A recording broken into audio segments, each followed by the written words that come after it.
छत्तीसगढ़ के वो ऐतिहासिक नगरी जिहाँ ले जुड़े है दूसर ग्रह के प्राणी मन के तार। सिरपुर में मिले है एलियन के मौजूदगी के निशान। एलियन यानी दूसर ग्रह के प्राणी, एकर नाम ला सुन के ही ओला देखे के और ओखर बारे में जाने के उत्सुकता बढ़ जाथे। और बात जब छत्तीसगढ़ में देखे के होत त आप मन घलो एकर बारे में जाने के इच्छा होही।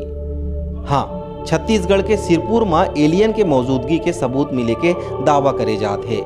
ये रहस्य ला खंगाले बर और डॉक्यूमेंट्री में दिखाए बर अमेरिका के एंशंट एलियन के टीम यहाँ आए रहीन। टीम हाँ वरिष्ठ पुरातत्वविद डॉक्टर अरुण शर्मा के नेतृत्व में सिरपुर क्षेत्र में शूटिंग करीस। आप मन ला बता दें कि डॉक्टर शर्मा हाँ सिरपुर में खुदाई के नेतृत्व करे है। सिरपुर उत्खनन में बाजार क्षेत्र ले लगभग 2600 साल पुराना पके हुए माटी के पुतला मिले रहीस, जेन ला सामान्य खिलौना नहीं कहे जा सके। एमे कुछ ऐसे है जेन हा पश्चात देश में मिले एलियन के नाम ले विख्यात मूर्ति के समान है। एला आज ले 2600 साल पहले सिरपुर के कलाकार मन बनाए रहीस।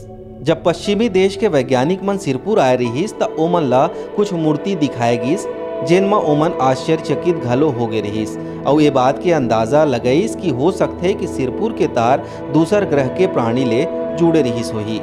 काबर की पुराना समय में सिरपुर एक महत्वपूर्ण स्थान रहे है। कुछ महीना पहले रायसेन के तीर में मिले शैल चित्र के आधार में दावा करे गे रहीस कि नर्मदा नदी के तट में एलियन सैर करे बर आवत रहीस। नर्मदा घाटी में डायनासोर के अंडा घलो मिले के दावा करे गे रहीस। जी हाँ, कई विशालकाय प्रजाति के कंकाल मिले हैं। माने जात है कि ये नदी के किनारा में एलियन मन सैर करे बर आवत रहीस होही। रायसेन ले लगभग 70 किलोमीटर दूर घना जंगल में मिले शैल चित्र ले ये अंदाजा लगाए जात हावे कि प्रदेश के हिस्सा में दूसर ग्रह के प्राणी एलियन आए रहीस होही। यहाँ आदि मानव द्वारा बनाए शैल चित्र में उड़न तस्तरी के तस्वीर घलो उकेरे गे है, जेखर तीर में एक आकृति दिखते जेखर सिर एलियन जैसे बताए जात है। जय जोहार बर महासमुंद ले मनीष सरवैया के रिपोर्ट।